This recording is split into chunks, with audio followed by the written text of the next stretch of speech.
皆さんようこそ、東方ゆっくりスクールへ、研究部部長のゆっくりレ夢ムです。ゆっくりマリサだぜ。今回は歴代キャラたちの意味不明な武器を解説していきますよ。東方は個性豊かなキャラが多いけど、それが武器にも反映されているんだよな。一体どんな面白い武器を扱っているのか気になるぜ。もし面白そうだと思ったらこの研究部に入部してくださいね。また、高評価だけでも押してくれるとモチベーションにつながるのでお願いするぜ。それでは早速授業開始です。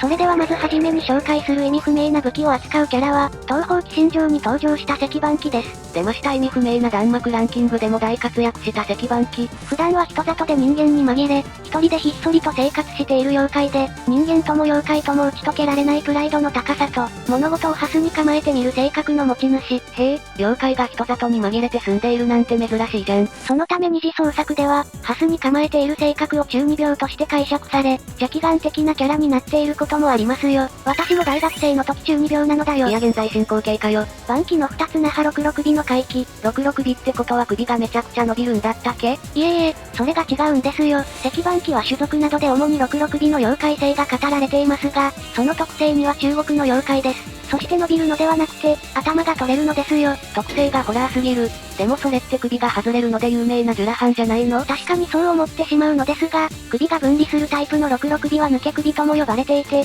こちらの方が中国の非当番の流れを組む日本での原型なんですよ。なるほど、中国の妖怪を元に66尾ができたのか。そんな中華タイプの66尾である石板機の能力は、もちろん頭を飛ばせる程度の能力です。まさかの頭を武器にするキャラ？そう、初登場の東方鬼神城では頭を飛ばして頭から弾幕を撃ってきます。しかもゲーム中では首が取れるどころか首が増えるのですよ。絵面がホラーすぎてやばいんだが。ちなみに増えた首は撃破可能なんですよ。その頭が9個になったりするのは、初見だと非常にインパクトがありますね。女の子が生首を増やして攻撃するなんて今まで聞いたことないぞ。そう、弾幕ごっこでは頭を飛ばして時期を追いかけ回したり、さらには頭を増殖させて攻撃してきたりしますよ。そのため胴体からの攻撃と頭による攻撃の2つに気を配らなければなりませんので、なかなかの初見殺しなんです。これはインパクトも絶大すぎて弾幕に集中できないだろうしな。二次創作では、首を飛ばす増やすという強烈な個性があるため、体から離れた首を他者にいじられたり増やした首と戯れたりと、その能力を使ったネタが多い傾向にあります。もちろん R18 でも活かされることが。いや活かすをカタカナにするなし。ちなみにスペルカードには皮膚フライングヘッドというものがあるんですが、AKB48 のフライングゲットのポーズをしたイラストが描かれることも、かわいい。これは中国における同様の妖怪非当版を元としているからとされていて、非当でフライングヘッドとなりますよ。こちらは自分の頭を胴体から分離させ、前方位弾とロープ弾を打たせる技、体の一部を描いている東方キャラは既存の作品にも登場しますが、画面上で明確に身体欠損を描いたのは彼女が初でしょう。しかも弾幕として放ってくるんだもんな。そう、弾幕ではなく絵面でインパクトを出したスペカとしても晩期が初と言ってもいいでしょう。頭を武器にして戦うなんてぶっ飛びすぎていてすごくいいキャラだぜ。また晩期の落ち着いた性格と合っていますよね。私も腕を取れたり増やしたりしてみたいですよ。いや怪力みたいになっちゃってるよ。では、次に紹介する意味不明な武器を持つキャラは東方強欲異分の市販者であり新キャラクターの東鉄ユーマです。ちなみに東方プロジェクトの情報バラエティ番組東方ステーション生放送内で、任天堂スイッチへの移植版を2022年秋配信予定として新発表した際に、なんとユーマがプレイアブルキャラとなることが判明しました。おー。副紹介でも最強クラスのユーマが使えるのか。そう、ユーマは組織力が高く、空中や圧倒的な大きさで俯瞰視点で戦う動物霊の組織のリーダーなのです。慶賀組、秘訣組と並んで地区紹介を牛耳る三大組織の一角。敵と争うことは極力避け、脅しても通用しない相手なら抱き込もうと試み、無理だと判断すれば表面的でも協力関係を結ぼうとし、それでもダメなら撤退を選ぶという暴力が正義の地区紹介では異質の組織であり、全面戦争は本当の最後の手段としているようです。テキストにも賢いキャラと書かれているだけあって利口なリーダーなんだな。スペルカードは、最終世界のあり方を変える黒い水、精錬呪われた血液の追憶、といったスペルカードから5行で言うと、彼女は水属性でしょう。ちなみに私の考えた5行別性格分析では、水属性キャラは欲が強くチャレンジ精神旺盛。いや、水属性といえば落ち着いたキャラしかいないんまや。たまたまなのかはわかりませんが、水属性キャラの性格はよく似ていて仲がいいですね。確かにマリサとニトリは仲いいし、かなこもマリサを気に入っているよな。水属性キャラについて気になる方はこちらを見るといいぜ。それはさておき、部下からは無敵に等しい能力を持っていて、頼りになりすぎるボスと慕われていますよ。そんなユーマの能力は、何でも吸収する程度の能力。名前からしてめちゃくちゃ強そうな能力だな。物体は愚か力や欲といった実体のないものまで、有機体無機体問わずに、ありとあらゆるものを貪欲に吸収してしまうのです。さらに飲み込んだものを理解し、自分の力に変えてしまうことができます。つまりカービィみたいに食べたものをコピーできるってことか。それは無敵に等しい能力と言えるぜ。あまりにも強いことから、強力異分ではほとんどのキャラが彼女を完全に倒しきれませんでした。それにしても子羊の姿の真珠がなぜ吸収する能力なんだ？なぜ何でも吸収する程度の能力なのかというと、凍鉄のムサボは財産を貪る、テチは食物を貪るという意味、また何でも食べる猛獣、というイメージから転じて、魔除けの意味を持つようになり、凍鉄分という模様が様々な細気に彫られていたりします。なるほど、だから何でも吸収する程度の能力を与えられたんだな。そんな食べる能力のためか、武器はなんとスプーン。フォークならまだしもスプーンって可愛すぎる。自分の背丈よりも大きい巨大な先割れスプーンを持っていて、これをスコップのように扱ったり、ブンブン振り回して武器として扱います。なかなかの手さばきで、スプーンを回転させて水を操ることも可能。これはもしかしたら他人の能力をコピーしたものかもしれないぜ。その可能性はありそうですね。また彼女の巨大なスプーンは先割れしています。これはスプークレイとスポーク先割れスプーンをかけているのでしょう。なるほど、そんな意味が込められていたのか。さすがはレイム部長だぜ。ユーマの隙を見てスプーンでプリンを食べようとした時に教えてもらいました。体で教え込まれたのね。ちなみにドラクエのデザートデーモンとよく似ていますね。デザートデーモンは巨大なスプーンを手にしたスイーツ好きの大悪魔だよな。実は同族の悪魔の中では慈悲深く、人格者として知られていて、性格も似ていますよ。おお、何か繋がりがあるのかもな。西洋では、悪魔がヤギの頭を持つとされていて、凍鉄ユーマもモデルが同じだからでしょう。また最近スプーンの交換がトレンドらしいですよ。スイッチ版ではスプーン変わってるかも。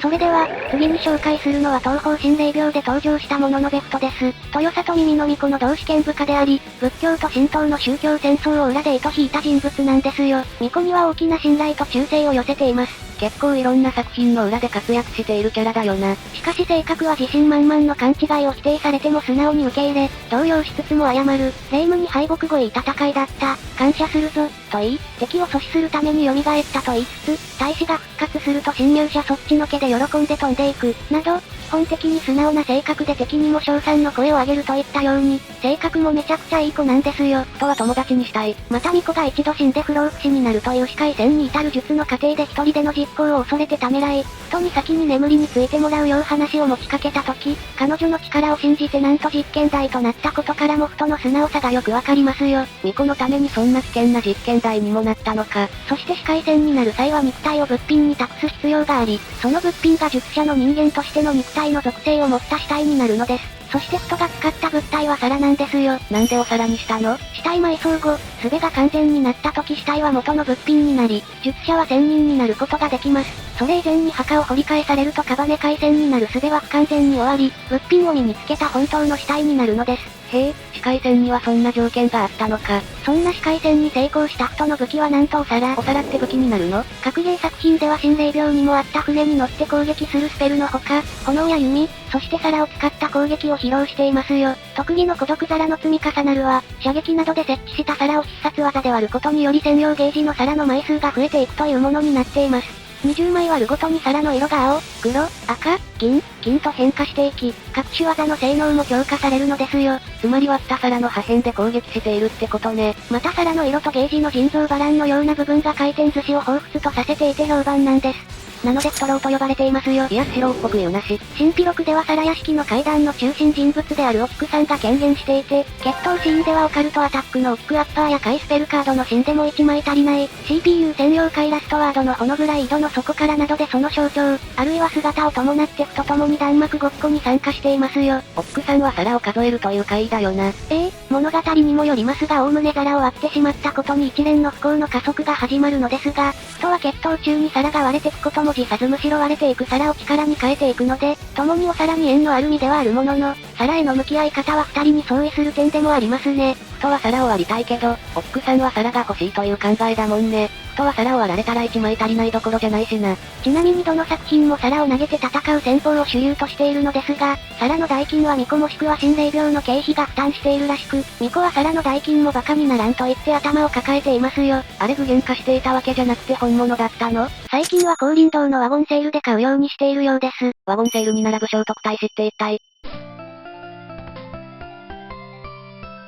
では、次に紹介する意味不明な武器を扱うキャラは、団子を武器にするリンゴです。いやゼンマイ侍やないか。リンゴはセイランと同じく月のウサギであり、情報収集など広報支援を担当しています。楽な割に位の高い役職だそうですね。団子を片手に持ち、もぐもぐと口に運んでいますよ。このもぐもぐタッチがあまりにも可愛いのでズンエでも人気が高いぞ。異変後は共に地上に残ったセイランと売り上げを競い合っていて、団子にこだわりが強いリンゴの方が売り上げが多いそうです。月のウサギのお団子ぜひとも食べてみたいぜ。この時のリンゴの野望はリンゴ屋で、売り文句は、味一番。セイランのお団子についても気になる方はこちらを見るといいぜ。二つ那覇立花色のイーグルラビ、能力は団子を食べるほどに強くなる程度の能力を持っていますよ。めちゃくちゃ美味しい能力だけど、太る可能性があるのが欠点だよな。なので体型を保つためにわざとへそちらをしているようですよ。そんな彼女はなんと弾幕でもお団子を使って攻撃しているのです。お団子も弾幕に認められるの？彼女の代表するスペルカードのウサギフストロベリー団子は、前方へ波をかくように粒弾を放ちつつ、赤い色をした弾を画面上から降らせる技となっています。難易度ハード以上では強化版ウサギフベリーベリー団子となり、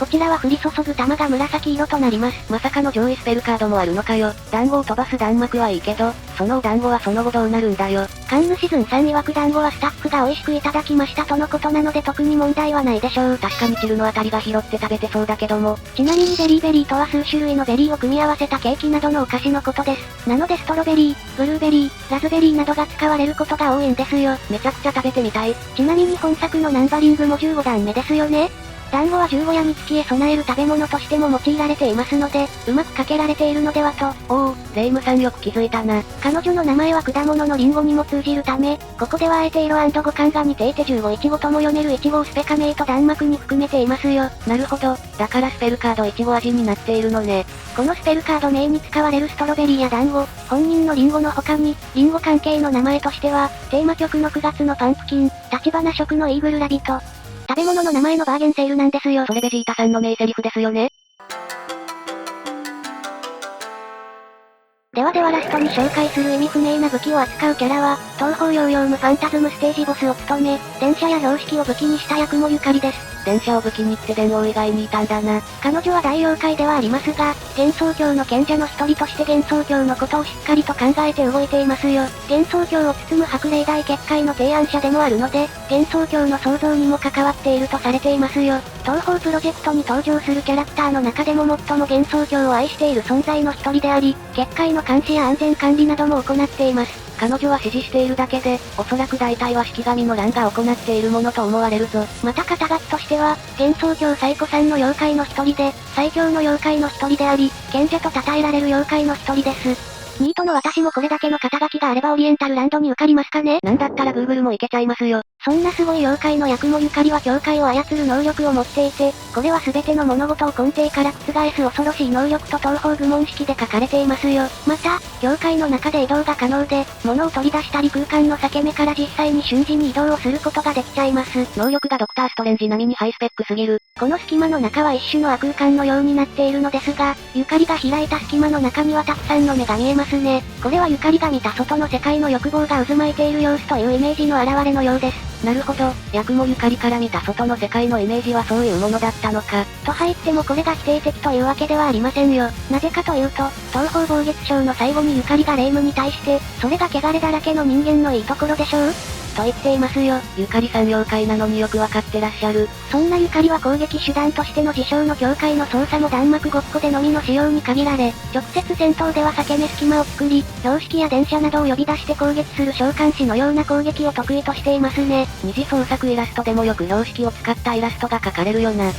道路標識などの漂流物が漂っていることもあるのですが、これも外の世界の役に立たないものとしてのゆかりのイメージから来るものです。確かに最近だとさらに意味をなしていないかも。また先ほども言ったように電車を弾幕にしてくることも、そのスペルカード名は廃線ぶらり廃駅下車の旅。名前のセンス抜群すぎだろ。こちらのスペルカードはゆかりの後方から電車を召喚し、その電車で相手を引くという弾幕とは言い難い代物。こんなの食らったらクチューンどころじゃないしな。ちなみに、召喚される電車のグラフィックは長野電鉄木島線3500系元、営団地下鉄日比谷線という実在する車両がモデルなんですよ。へえ、ちゃんとモデルの電車があったなんて知らなかったぜ。スペカナの通り木島線は廃線となっているのですが、車両自体は他線で現役で走っていますよ。また、長野県はズンさんの実家ですね。2002年に木島線が廃止されたことによって余剰が発生し、一部の非冷房車が運用を離脱したのです。残った車両は N 編成と L 編成が長野線、O 編成が八代線と長野線で使用されました。おそらくこの廃止された電車を盗んで弾幕に使用していますね。意外すぎる武器にはちゃんとした意味が込められていてめちゃくちゃ面白いな。他にもナズーリンのダウンジングみたいな面白い武器があるので調べていきたいですね。それでは今回の授業を終わりますよ。視聴者さんの好きな東方の武器があれば教えてくれよな。それではここまでご視聴ありがとうございました。ご視聴ありがとうございました。グッドボタンとチャンネル登録よろしくお願いします。